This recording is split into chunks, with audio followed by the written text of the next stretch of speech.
इस वीडियो पर क्लिक करने के लिए शुक्रिया।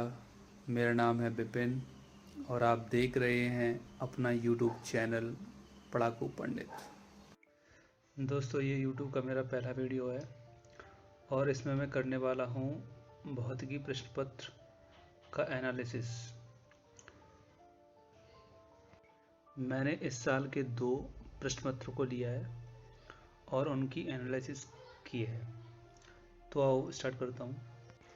जैसा कि हमें पता है भौतिक विज्ञान का सिर्फ एक प्रश्न पत्र होता है, इंटरमीडिएट।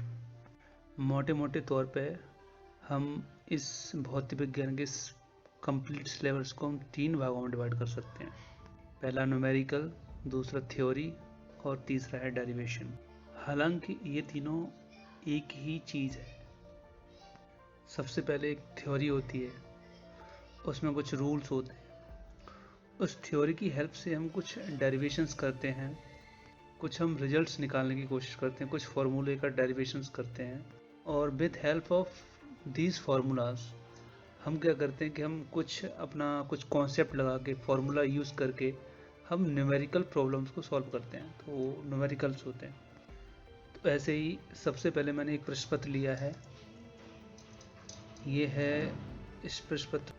इसकी एनालिसिस करने पे पता चला है कि इसमें जो न्यूमेरिकल हैं वो 41%, न्यूमेरिकल मार्क्स 42%, थ्योरी मार्क्स 33% और डेरिवेशन मार्क्स 22%। ये परसेंटेज मैंने क्वेश्चन पेपर में जितने भी क्वेश्चंस आए थे, या तो अथवा वाले हों और वाले हों, सारे मैंने ऐड करने के बाद परसेंटेज निकाला है। सो यहाँ से हम कुछ एक मोटा मोटा आइडिया ले सकते हैं कि वो न्यूमेरिकल है वो लगभग 42-45% होता है और बाकी थ्योरी और डेरिवेशंस इसको हम 50-50 मान के चल सकते हैं। यानी इन दोनों में हमें बराबर मेहनत करनी है और न्यूमेरिकल पोर्शन में हमें सबसे ज़्यादा। इसका मतलब ये नहीं है कि हमें इन तीनों चीज़ों में से किसी को छोड़ देना है या किसी को ज़्यादा पढ़ना है, ऐसा बिल्कुल भी नहीं है।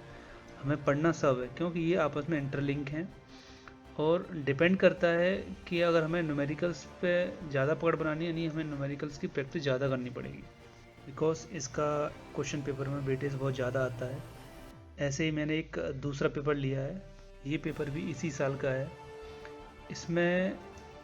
इसको भी मैंने न्यूमेरिकल, थ्योरी और डेरिवेशन पे को लेके मैंने इसको डिस्ट्रीब्यूट किया है। तो इसमें जो मार्क्स का परसेंटेज है वो न्यूमेरिकल में 45% आया है, थ्योरी का 19% है, डेरिवेशन 32% है। यानी ये भी अप्रोक्स जो इससे पहले वाला जो पेपर था उसके समथिंग इसकी भी वैल्यूज़ हैं परसेंटेज की।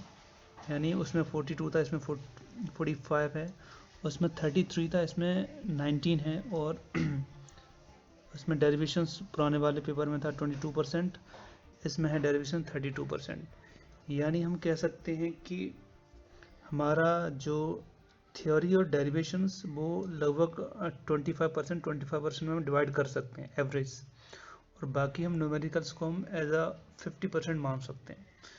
तो हमारे पूरे सिलेबस में आधे में हमें तैयारी करनी है न्यूमेरिकल्स, बचा हुआ आधे में आधे आधे हमें डेरिवेशंस और थ्योरी को स्टडी करना है। जैसा कि हमें पता है पिछले 2 साल से हमारे यूपी बोर्ड में एनसीईआरटी का पैटर्न लागू हुआ था।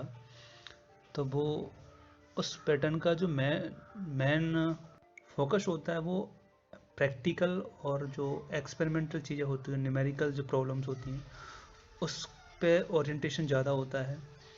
तो इस वजह अब न्यूमेरिकल्स ज़्यादा आने लगे हैं और डेरिवेशंस ज़्यादा आने लगे हैं। पहले भी न्यूमेरिकल्स आते थे बट उस तरह से नहीं आते थे, उस ट्रिकी उस हिसाब से नहीं आते थे। बट पिछले 2 साल से न्यूमेरिकल बहुत ही अच्छी क्वालिटी के आने लगे हैं। तो हमें स्टडी पे बहुत ही ज़्यादा ध्यान देना है, खासकर उसके कॉन्सेप्ट पे। दोस्तों, आगे मैं अपने इस चैनल पे फिजिक्स द्वितीय प्रश्न पत्र यानी इंटरमीडिएट फिजिक्स के सारे वीडियो चैप्टर वाइज बनाने वाला हूँ, चैप्टर वाइज और टॉपिक वाइज। तो आगे आप मेरे इस चैनल पर सारे वीडियोस को देख सकते हैं। फिजिक्स में यूज़ होने वाले सारे कॉन्सेप्ट को मैं बहुत ही प्रैक्टिकल तरीके से पढ़ाने वाला हूँ या आपको स्टडी कराने वाला हूँ, तो आप मेरे साथ चलते रहिए। आपको भौतिक विज्ञान से रिलेटेड कोई भी प्रॉब्लम आगे नहीं आने वाली है, ये मेरा दावा है। बस आप मेरे वीडियो को रेगुलर देखते रहिए, मुझे सपोर्ट करिए। ज़्यादातर स्टूडेंट फिज़िक्स को बहुत ही टफ सब्जेक्ट मानते हैं। उन्हें लगता है कि फिज़िक्स एक रटने वाला या याद करने वाला सब्जेक्ट है। ऐसा बिल्कुल भी नहीं है, ये एक मिथ है। अगर आप फिज़िक्स के कॉन्सेप्ट को समझ जाते हैं, आपको बड़ी बड़ी थ्योरीज में बिल्कुल भी मेहनत नहीं करनी पड़ेगी। आपको वो चीज़ हमेशा हमेशा के लिए याद हो जाएंगी। हालांकि देखा जाए तो फिज़िक्स कोई नई चीज़ नहीं है। प्रकृति में जितनी भी घटनाएं होती हैं, प्राकृतिक रूप से जो घटनाएं घटित होती हैं, उसी को अगर हम साइंटिफिक मैथमेटिक अगर स्टडी करें तो वही भौतिक विज्ञान यानी फिज़िक्स बन जाती है। तो हम कह सकते हैं कि फिज़िक्स कोई बाहर से कुछ नहीं आया है, ये बस हमारे चारों तरफ जो भी घटनाएं घट रही हैं, बस उन्हीं का हम स्टडी करने वाले हैं। तो दोस्तों, आज के लिए इतना ही।